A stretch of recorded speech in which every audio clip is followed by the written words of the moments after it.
त्रिशूल एजुकेशन में पुनः आपका स्वागत है एक नए टॉपिक के साथ। टॉपिक है इकोनॉमिक्स का और इस टॉपिक का नाम है आर्थिक समृद्धि। आर्थिक समृद्धि से पहले हम आपको आर्थिक विकास पढ़ा चुके हैं कि आर्थिक विकास किसे कहते हैं। तो आर्थिक विकास को संक्षिप्त में समझा देते हैं कि जो आर्थिक विकास है एक ऐसी प्रक्रिया को माना गया है जो हमेशा देश में चलती रहती है, जिसमें वास्तविक राष्ट्रीय आय में या प्रति व्यक्ति आय में वृद्धि होती है, मतलब इनकम बढ़ती है देश की, साथ में समाज का कल्याण भी होता है, लोगों का विकास भी होता है, उसे हम आर्थिक विकास कहते हैं। लेकिन आज यहां पर हम बात करेंगे आर्थिक समृद्धि की।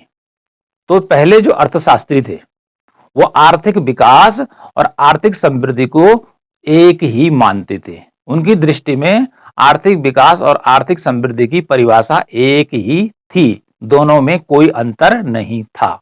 लेकिन आगे चलकर हिग्स हुए, शुम्पीटर हुआ, तो इन्होंने माना कि जो आर्थिक विकास है और जो आर्थिक समृद्धि है ये दोनों चीजें अलग अलग हैं। तो शुम्पीटर ने आर्थिक समृद्धि को आर्थिक विकास से अलग किया, अर्थात दोनों में भेद कर दिया। तो शुम्पीटर ने एक बुक लिखी 1911 में। कब लिखी? 1911 में। और उस बुक या किताब का नाम था the theory of economic development 1911 में, जिसमें ये बात कही गई कि जो आर्थिक समृद्धि है और जो आर्थिक विकास है ये दोनों बातें अलग अलग हैं। अब यहां पर आगे समझते हैं कि आर्थिक समृद्धि की क्या परिभाषा हो सकती है या क्या परिभाषा है, आर्थिक समृद्धि क्या है। तो आर्थिक समृद्धि जो है किसी देश की अर्थव्यवस्था के बारे में बतला रही है कि उसकी वृद्धि कितनी हो रही है। तो यहां पे एक इकोनॉमिस्ट की परिभाषा लेते हैं, उनका नाम है प्रोफेसर चार्ल्स किंडलबर्गर। चार्ल्स किंडलबर्गर, उसने आर्थिक समृद्धि की जो परिभाषा दी है वह है कि आर्थिक समृद्धि का अर्थ अधिक उत्पादन से है। आर्थिक समृद्धि का जो अर्थ है अधिक उत्पादन से, अर्थात वस्तुओं और सेवाओं का उत्पादन जितना अधिक हो उसे ही आर्थिक समृद्धि कहते हैं। कुल मिलाकर उत्पादन में होने वाली वृद्धि को ही क्या कहा गया है? आर्थिक समृद्धि कहा गया है। तो उत्पादन वृद्धि का अर्थ कृषि वस्तुओं का उत्पादन हो सकता है, ठीक है, औद्योगिक वस्तुओं का उत्पादन हो सकता है, सेवाओं का उत्पादन हो सकता है, अर्थात वस्तुओं और सेवाओं के उत्पादन में वृद्धि को क्या कहा गया है? किंडलबर्गर के अनुसार आर्थिक समृद्धि कहा गया है। अब आगे देखिए, इसी को थोड़ा आगे बढ़ाते हैं कि आर्थिक समृद्धि में क्या होता है, इकोनॉमिक ग्रोथ में होता क्या है। आर्थिक समृद्धि में मुख्यतः इस बात पर जोर दिया जाता है किसी समय अवधि में उत्पादन पहले से अधिक हुआ है या कम।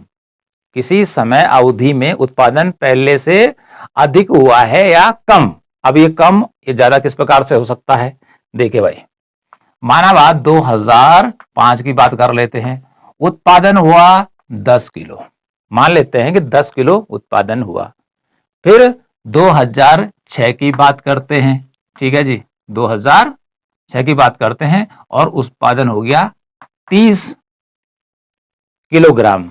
तो इसका मतलब क्या हो गया कि 2005 की तुलना में 2006 में उत्पादन क्या हो गया है? बढ़ गया है, या घट भी सकता है भाई कि 10 की जगह 5 भी हो सकता है। तो इसलिए ये हो गया कि किसी समय अवधि में, मतलब किसी टाइम में उत्पादन पहले से अधिक हुआ है या कम हुआ, इस बात पर ध्यान दिया जाता है किसमें? आर्थिक समृद्धि में। ठीक है जी, एक बार पुनः देख लेते हैं कि 2005 में उत्पादन हुआ 10 केजी, 2006 में उत्पादन हो गया माना 30 केजी, तो ये उत्पादन में वृद्धि हो गया। 30 में से -10 कर दीजिए, 20 केजी का उत्पादन बढ़ा है। यदि आगे बात करते हैं कि 2007 में क्या हुआ भाई, उत्पादन पता चला कि यह 20 केजी हो गया। तो इसका अर्थ क्या हो गया कि 2006 की तुलना में 2007 में उत्पादन क्या हो गया है? 20 किलो अर्थात 10 किलो घट गया है। इस प्रकार से इसको हम समझ सकते हैं। तो कुल मिलाकर जो शुम्पीटर ने अंतर बताया है कि उसने कहा आर्थिक समृद्धि अलग चीज है, ठीक है जी। और उसके बाद फिर हमने किंडलबर्ग की परिभाषा पढ़ी कि आर्थिक समृद्धि का अर्थ अधिक उत्पादन से है, अधिक उत्पादन से है। अब किसका उत्पादन है, इसमें वस्तुओं का भी है, सेवाओं का उत्पादन भी है, ठीक है। अब आप कह रहे हैं कि वस्तुएं कौन कौन सी हो सकती हैं, इसमें खाद्य पदार्थ शामिल है, ठीक है। इसमें उद्योग धंधों से जो वस्तुएं बनाई जाती हैं, मैन्युफैक्चरिंग सेक्टर से, वो सारी वस्तुएं इसमें सम्मिलित हैं, सेवाएं इसमें सम्मिलित हैं। तो ये सारी चीजें इसमें ग्रोथ हो सकती है, ठीक है, या फिर कमी भी हो सकती है, कि जैसे यहाँ पे हमने आपको उदाहरण के द्वारा बताया। तो कुल मिलाकर यदि कहा जाए तो आर्थिक समृद्धि क्या है, आर्थिक समृद्धि का अर्थ है कि उत्पादन में होने वाली वृद्धि। अब उत्पादन में होने वाली वृद्धि को हम किसी देश के संदर्भ में कह सकते हैं सकल घरेलू उत्पाद। क्या कह सकते हैं, सकल घरेलू उत्पाद अर्थात जीडीपी। जीडीपी का फुल फॉर्म होता है ग्रोस डोमेस्टिक प्रोडक्ट। तो यदि देश का ग्रोस डोमेस्टिक प्रोडक्ट बढ़ता है, अब कैसे बढ़ता है इसको भी उदाहरण के द्वारा समझते हैं कि माना बात, क्योंकि जो जीडीपी है कि एक साल के अंदर किसी देश में जितनी वस्तुएं उत्पादित की जा रही हैं, जितनी सेवाएं उत्पादित की जा रही हैं, उस समय उन वस्तुओं का टोटल कर दीजिए, ठीक है, और उस समय बाजार में एक वस्तु का मूल्य कितना है उससे मल्टीप्लाई करना है, और उसके बाद जितना गुणा करके आता है वह उस देश की जीडीपी या सकल घरेलू उत्पाद कहते हैं, कि देश की घरेलू सीमा में कितना उत्पादन हुआ है। अब इसको भी हम उदाहरण के द्वारा यहां पे समझते हैं कि जीडीपी में देखो भाई, कि एक देश में माना एक साल में 1000 वस्तुओं का उत्पादन हुआ। कितनी वस्तुओं का उत्पादन हुआ, 1000 वस्तुओं का उत्पादन हुआ, और माना कि उस समय बाजार में कीमत एक वस्तु की 6 रुपया है। तो 1000 को हम 6 से क्या कर देंगे, मल्टीप्लाई कर देंगे, तो उस साल की जो जीडीपी निकल के आएगी वो निकल कर आएगी 6000 रुपये, ठीक है। तो इस प्रकार से ये हो गया उत्पादन, जिसे कि हम कह रहे हैं जीडीपी, ठीक है, ग्रोस डोमेस्टिक प्रोडक्ट, अर्थात देश की सीमा में कितनी वस्तुओं और सेवाओं का प्रोडक्शन हुआ है। लेकिन उसकी वैल्यू जो है वह किस में निकाली जाती है, मनी में निकाली जाती है। जैसे हमने यहां पर उदाहरण लिया, अब ये तो एक साल की हुई, यदि अगले साल अधिक प्रोडक्शन होगा, 1000 की जगह 2000 वस्तुओं का प्रोडक्शन होता है और रेट बढ़कर 8 हो जाता है एक वस्तु का, तो फिर उससे मल्टीप्लाई करेंगे, फिर तो ज्यादा आएगा। और यदि 1000 से वस्तुओं का उत्पादन 800 हो जाता है, ठीक, और मूल्य क्या हो जाता है, घटकर या बढ़कर जितना भी होता है उसको मल्टीप्लाई करेंगे, तो फिर जीडीपी क्या हो जाएगी, घट जाएगी। यदि कीमतें बढ़ती हैं तो बढ़ जाएगी। तो इस प्रकार से कुल मिलाकर यदि जीडीपी बढ़ती है, ठीक है, सकल घरेलू उत्पाद किसी देश का बढ़ता है या घटता है, तो यह आर्थिक समृद्धि कहलाता है। तो आर्थिक समृद्धि की कोई बहुत बड़ी परिभाषा नहीं है, बल्कि आर्थिक समृद्धि एक संकुचित धारणा है। क्योंकि आर्थिक विकास जो है, मान लीजिए कि आर्थिक विकास जैसे हमारा पूरा शरीर है, ये आर्थिक विकास को मान लीजिए, और हाथ एक पार्ट है, ये आर्थिक समृद्धि है, ठीक है जी। तो आर्थिक समृद्धि में क्या कहा जा रहा है, केवल हाथ पे विचार किया जा रहा है, भाई इसका विकास करना है, ठीक है, इसमें वृद्धि होनी चाहिए। लेकिन आर्थिक विकास में तो ये बात कही जा रही है कि संपूर्ण शरीर का विकास होना है, ठीक। तो आर्थिक जो विकास है वह एक बड़ी धारणा है, बड़ा विचार है, ठीक है। और जो आर्थिक समृद्धि है एक छोटा विचार है। तो आर्थिक विकास के अंदर ही आर्थिक समृद्धि भी आती है, या हम कह सकते हैं कि आर्थिक समृद्धि आर्थिक विकास का एक टुकड़ा भर है, एक भाग है। ओके, पूरा भाग नहीं है, संपूर्ण भाग नहीं, एक टुकड़ा है, ठीक है जी। जैसे हमने शरीर की बात की, पूरा शरीर क्या है, आर्थिक विकास, एक भाग में वृद्धि हो रही है हाथ ही हाथ में केवल, तो इसे बोलेंगे आर्थिक समृद्धि। लेकिन यदि हमारा हाथ ही हाथ वृद्धि कर रहा है, एक हाथ, ठीक है जी, अरे बाकी शरीर क्या हो गया, लकवा मार गया, तो फिर शरीर सही ढंग से फंक्शन करेगा, नहीं करेगा, तो कहां हमारा विकास हो पाएगा, ठीक है जी। तो इसलिए पूरे शरीर का विकास जब होगा, ठीक है जी, तो तभी जाके इंसान क्या होगा, परफेक्ट ढंग से काम कर पाएगा। ऐसे ही आर्थिक समृद्धि से काम नहीं चलने वाला है देश का, बल्कि आर्थिक विकास से ही देश क्या होगा, आगे बढ़ेगा। तो अब आगे बात कर लेते हैं। जीडीपी हमने आपको बता दी और साथ में बता दिया कि आर्थिक समृद्धि में केवल देखा जाता है कि देश में वस्तुओं का उत्पादन अधिक हो रहा है या कम हो रहा है, जिसको कि हम कहते हैं जीडीपी के रूप में। यदि जीडीपी बढ़ रही है तो आर्थिक समृद्धि तो किसी वर्ष कम भी हो सकती है, ठीक, लेकिन फिर आगे चलकर कुछ समय बाद तो बढ़ेगी ही बढ़ेगी भाई। तो अब ये तो हमने यहां पे बता दिया आपको परिभाषा वगैरह। अब बात कर लेते हैं विशेषताओं की, कैरेक्टरिस्टिक्स की। आर्थिक समृद्धि की क्या विशेषताएं होती हैं, तो फिर ये जो कॉन्सेप्ट है आर्थिक समृद्धि का ये और भी क्लियर हो जाएगा। तो देखिए पहला लिखा है, इसका अर्थ राष्ट्रीय आय या प्रति व्यक्ति आय में वृद्धि है। यानी कि राष्ट्रीय आय बढ़ती है, यानी कि जीडीपी बढ़ेगी, यानी जीडीपी बढ़ेगी तो निश्चित बात क्या है, राष्ट्रीय आय बढ़ेगी। मतलब जीडीपी देशी में तो होगा, ग्रोस डोमेस्टिक प्रोडक्ट। जब उत्पादन बढ़ेगा तो जब उसका मूल्य निकाला जाएगा तो फिर क्या होगा, राष्ट्रीय आय बढ़ेगी। और जब राष्ट्रीय आय बढ़ेगी तो क्या होगा, पर कैपिटा इनकम, प्रति व्यक्ति आय भी बढ़ेगी। ठीक है जी। तो आर्थिक समृद्धि क्या है, इसका अर्थ हो गया राष्ट्रीय आय या प्रति व्यक्ति आय में वृद्धि। यदि राष्ट्रीय आय बढ़ती है देश की या प्रति व्यक्ति आय बढ़ती है तो इसको हम आर्थिक समृद्धि कहेंगे। अगला है, आर्थिक समृद्धि निरंतर चलने वाली क्रिया है। अर्थात जो आर्थिक समृद्धि है, उत्पादन जो बढ़ रहा है, वो ऐसा नहीं कि एक दिन बढ़ा, 2 दिन बढ़ा और उसके बाद बंद हो गया। अर्थात जब तक इंसान है धरती पर तब तक उत्पादन क्या होगा, या आर्थिक समृद्धि चलती रहेगी। मतलब निरंतर चलने वाली क्रिया है, कभी घटेगी तो कभी बढ़ेगी। तो दूसरी विशेषता हमने ले ली कि आर्थिक समृद्धि निरंतर चलने वाली क्रिया है, उत्पादन लगातार बढ़ता रहेगा। अब देख ही रहे हैं कि पहले जनसंख्या वर्ल्ड की पहले कम थी तो उत्पादन भी कम था, जनसंख्या और बढ़ी तो पता चला कि ये था कि भविष्य में उत्पादन तो भैया इतना होगा नहीं, लेकिन पता चला कि उत्पादन तब भी ज्यादा ही हो रहा है। तो कुल मिलाकर आर्थिक समृद्धि एक दिन में नहीं होती है, ये हमेशा चलेगी। कब तक चलेगी, जब तक धरती पर इंसान है। अगली विशेषता है कि आर्थिक समृद्धि एक संख्यात्मक या परिमाणात्मक विचार है। ऐसा विचार है आर्थिक समृद्धि संख्यात्मक या परिमाणात्मक। कैसे है कि कितनी वस्तुओं का उत्पादन हुआ, 10 वस्तुओं का हुआ, 20 का हुआ, 100 का हुआ, 1000 का हुआ, 2000 का हुआ, 2 लाख वस्तुओं का उत्पादन हुआ। इस प्रकार से यहां पर वस्तुओं की गिनती की जा रही है। इसलिए हम आर्थिक समृद्धि को क्या मानते हैं, एक संख्यात्मक या परिमाणात्मक विचार मानते हैं। अगली जो विशेषता है चौथी, वह है इसमें नवीन तकनीकी सुधार एवं संस्थागत सुधारों को नहीं माना जाता है। क्या लिखा है कि इसमें नवीन तकनीकी सुधार यानी कि टेक्नोलॉजी में यदि जो सुधार हो रहा है, इसमें नजरअंदाज किया जाता है कि जिस टेक्नोलॉजी से अभी उत्पादन हो रहा है उसी से उत्पादन चल रहा है। और देश में जो संस्थाएं हैं, जो संस्थाएं स्थापित हैं, जैसे वित्त आयोग है या नीति आयोग है, ठीक है, इस प्रकार के और भी इंस्टीट्यूशन हो सकते हैं, तो वह वही हैं, उनमें कोई सुधार नहीं हो रहा है। जिस ढंग से वो काम कर रहे हैं उसी ढंग से ये करते रहेंगे, ये मानकर चलते हैं। किसमें, आर्थिक समृद्धि के अंतर्गत।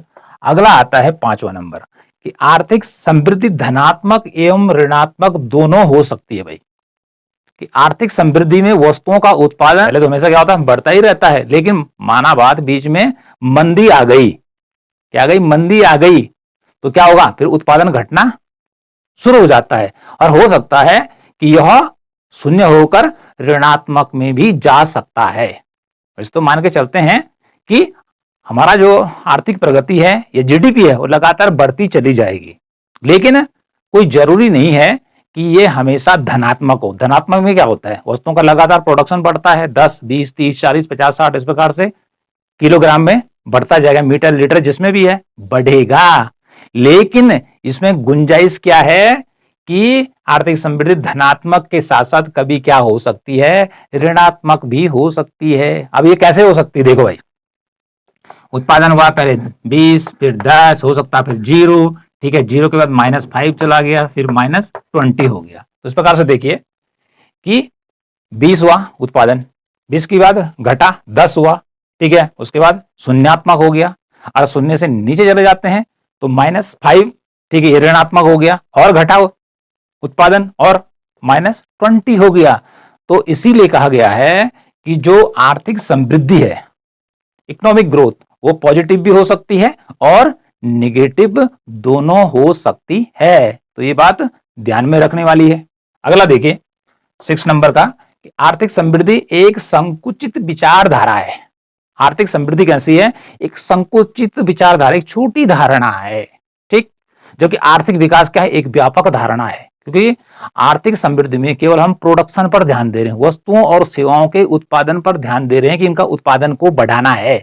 लेकिन मानव कल्याण जो कि सबसे बड़ा मुद्दा है, जिसके लिए सारी वस्तुओं और सेवाओं का प्रोडक्शन हो रहा है, उस पर कोई विचार नहीं किया जा रहा है इसमें। इसलिए यह एक संकुचित विचार आ गया, ठीक है।